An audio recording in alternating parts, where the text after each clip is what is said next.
প্রধান, যেখানে মিশেছে হিন্দু, বৌদ্ধ, মুসলিম, খ্রিস্টান। গাহি সাম্যের গান, কে তুমি পারছি? এফ গ্রুপ ডোনাট পয়েন্ট, আর এই গ্রুপ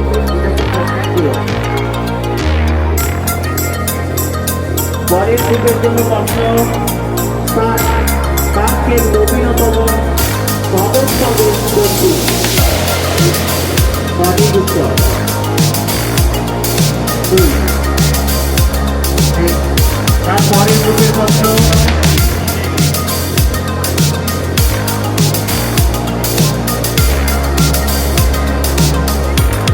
তেলেঙ্গানা রাজ্যটি কত সালে গঠিত হয়? তেলেঙ্গানা রাজ্যটি